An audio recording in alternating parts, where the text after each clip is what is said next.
Hi friends, welcome to our channel. Bhanumathi మా ఇంటి Mahalakshmi serial next ఎపిసోడ్లో ఏం జరగబోతోందో ఈ వీడియోలో చూసి తెలుసుకుందాం.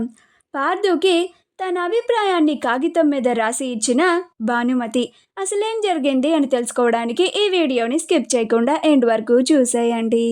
భానుమతి వసూల ఇద్దరు పార్థుని కలవడానికి గుడికి వెళ్తూ ఉంటారు. అలా కుమారి కూడా నేను కూడా వస్తాను అని వాళ్ళిద్దరితో కలిసి గుడికి వస్తూ ఉంటుంది. పార్థు భానుమతి కోసం సూరితో కలిసి గుడికి వచ్చి వెయిట్ చేస్తూ ఉంటాడు.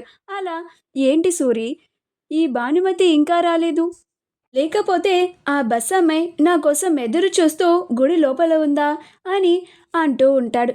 అప్పుడు సూరి అయితే గుడి లోపల చూద్దాం పద పార్థు అని అంటాడు. అప్పుడు పార్థు సూర్యులు ఇద్దరు కలిసి గుడి మొత్తం చూస్తూ ఉంటారు. ఎక్కడ చూసినా కానీ భానుమతి కనిపించదు. భానుమతి అప్పుడే గుడికి వచ్చి పార్థు ఎక్కడ ఉన్నాడని వెతుకుతూ ఉంటుంది. అలా భానుమతికి పార్థు కనిపిస్తాడు. అప్పుడు భానుమతి, వసు నువ్వు నానమ్మని చూసుకో, నేను జీప్ అబ్బాయితో మాట్లాడి వచ్చేస్తాను అని అంటుంది. అప్పుడు వసు, అలాగే అక్క, నువ్వు వెళ్ళి పెళ్లి కొడుకుతో మాట్లాడు, ఈ కుమారి సంగతి నేను చూసుకుంటాను కదా అని అంటుంది. అలా భానుమతి పార్థుతో మాట్లాడడానికి వెళ్తుంది. అప్పుడు వసు కుమారి అని అంటుంది. అప్పుడు కుమారి అమ్మ అబ్బా అనుకుంటూ నొప్పులు పడుతూ బాధపడుతూ మెట్లెక్కుతూ ఉంటుంది. అప్పుడు వసు పిలవడం విని ఏంటే అని అంటుంది.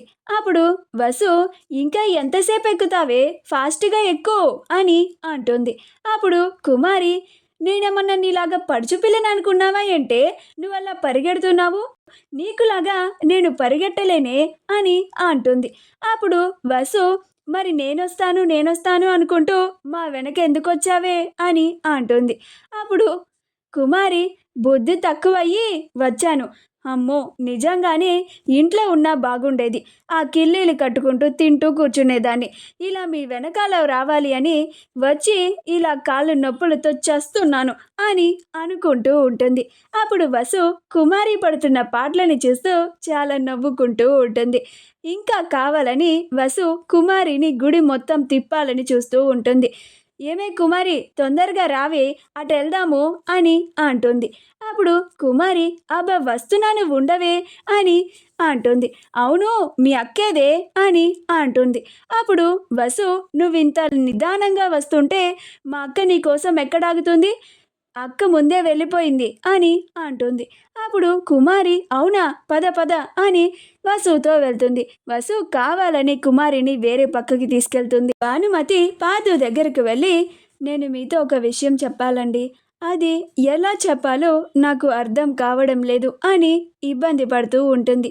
అప్పుడు పార్థు, ఈ బసమ్మాయి తన మనసులో ఉన్న మాటని నాకు చెప్పాలని అనుకుంటుంది, కానీ చెప్పడానికి కొంచెం ఇబ్బంది పడుతున్నట్లుగా అనిపిస్తోంది అని అనుకుంటూ ఉంటాడు. అప్పుడు వాళ్ళిద్దరూ అలా మాట్లాడుకుంటూ ఉంటే కుమారి పార్థుని చూసి, వసు పెళ్ళికొడుకున్నాడే, పద వెళ్ళి అతనితో మాట్లాడదాం అని ఇద్దరు వెళ్తూ ఉంటారు. అప్పుడు భానుమతి కుమారి అటు రావడం ముందే గమనించి పక్కకి వెళ్ళిపోతుంది. ఇంకా పార్థుతో మాట్లాడడం కుదరదు అని అనుకొని కాగితం మీద తనకి ఈ పెళ్ళి ఇష్టం లేదని, తను బాగా చదువుకోవాలని ఆ కాగితం మీద రాసి వెళ్తూ వెళ్తూ పార్థు చేతిలో పెట్టి వెళ్ళిపోతుంది. అప్పుడు కుమారి వసూలు కూడా భానుమతి వెనకాల వెళ్తూ ఉంటారు. అప్పుడు పార్థు ఆ కాగితాన్ని చూసుకోకుండా భానుమతినే చూస్తూ ఉంటాడు. అప్పుడు భానుమతి పేపర్ తీసుకోండి అని చెప్తుంది. అప్పుడు పార్థు ఆ కాగితాన్ని తీసి చూస్తే అందులో రాసి ఉంటుంది. అది చదవడం పార్థుకి రాదు, కానీ భానుమతి మాత్రం ఓకేనా అని అంటుంది. అప్పుడు పార్థు, ఏంటి రసూరి ఇది, ఆ అమ్మాయి ఏదో ఈ కాగితంలో రాసింది, కానీ నాకు ఒక్క ముక్క కూడా అర్థం కావడం లేదు అని అంటూ ఉంటాడు. మా వీడియో కనుక మీకు నచ్చినట్లయితే లైక్ చేయండి, షేర్ చేయండి, మా ఛానల్ని సబ్స్క్రైబ్ చేసుకోండి, పక్కనే ఉన్న బెల్ ఐకాన్ని క్లిక్ చేయడం మాత్రం మర్చిపోకండి.